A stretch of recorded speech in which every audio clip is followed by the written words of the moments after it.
Hey, what's up, folks? This just in, the Southern Tier DJ here. We're going to do some record cavitation today.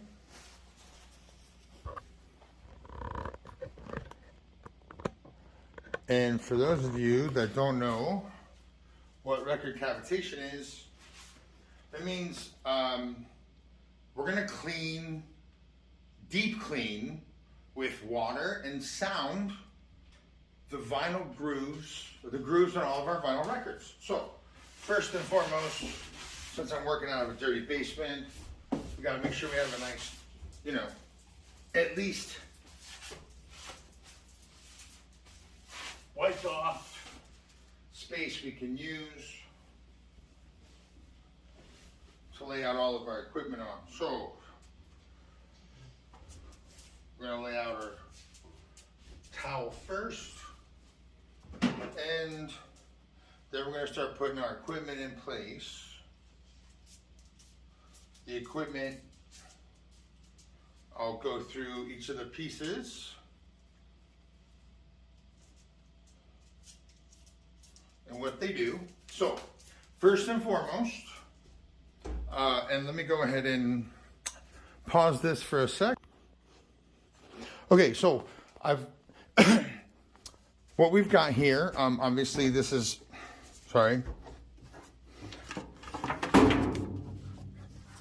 this is the ultrasonic cavitation tank, okay? As you can see, this is an ultrasonic cleaner.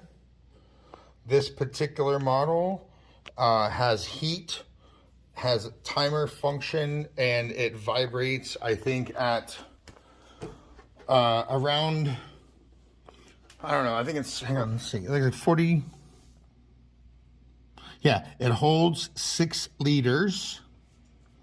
The frequency is 40 kilohertz, and it is a regular DC power. So I've got my DC power hooked into here. My other power cable here is for the vinyl stand itself. So here's my tank itself. Before I get started, it's been sitting for a while, so I'm going to give it a good clean. And I've made sure that I'm using, not only is the, so because I want to drain it eventually, there's a little drain spout here. I want it I really want it to lean from back to front. So I really want the bubble in the back to be higher than the bubble in the front. And as you can see, it is slightly, which means we've got a slight tilt from back to front, but other than that, we're pretty much dead even left to right. Now, the reason the balance is important is because when I go to drain this thing later, I want to make sure all the water drains this way. If it's balanced and it's leaning, back front to back, then it won't drain properly and it'll be a pain in the butt. So as you can see, I've got these nice handles on it. For anybody that's in the restaurant business, this is a deep third pan. That's what it is. It's a deep third pan. And this is going to allow me to clean up to 3 records at a time.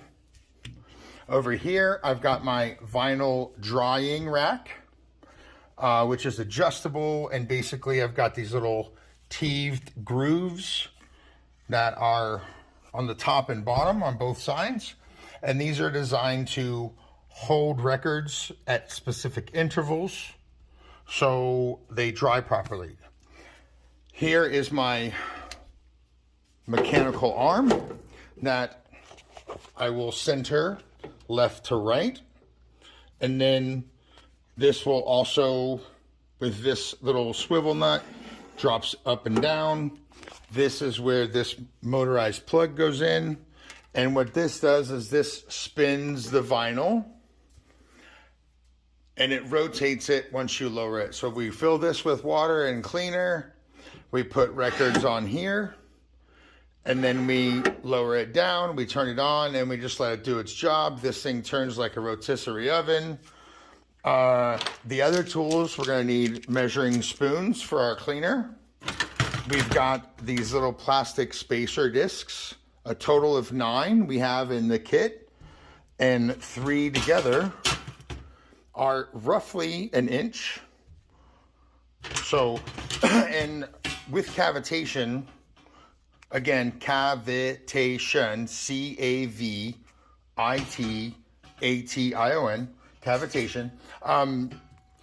With cavitation, you're basically, we're going to use water, detergent, and sound frequency to vibrate even all the cool stuff we use, like Groove Glide. Anything, it's going to just, anything that I can't get out with a regular cleaner or brush, this is all going to bounce out. So in order for the vibration to work properly and to make sure that the records get cleaned effectively, there needs to be approximately an inch of space between them. So what we'll do, and again, when I get this all cleaned out, we'll show you, but basically it's as simple as we want to make sure we have a spacer disc in place, and then we would put a vinyl in there, and then we would put 3 more spacer discs, and then another record, and then 3 more spacer discs. So now we've got a record here, a record here, a record here, and as you can see, if we leave just enough space in there for a 3rd record, then we can get these last 2 spacer discs on, and then when everything is sealed down tight, these cover the label so they don't get wet, and this is designed to only go down so far so that the water line is here, and if you don't put water too high, then you won't get your wet, and you do what you're supposed to do, you don't get the records wet. So that's part 2 of the cavitation video. Let me get all this stuff cleaned up and we'll get some records loaded.